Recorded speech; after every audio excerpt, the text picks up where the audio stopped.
गणनायकाय गणदैवताय गणाध्यक्षाय धीमहि गुणशरीराय गुणमण्डिताय गुणेशानाय धीमहि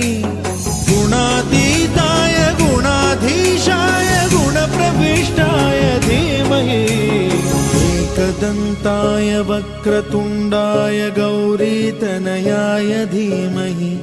गजेशानाय भालचन्द्राय श्रीगणेशाय धीमहि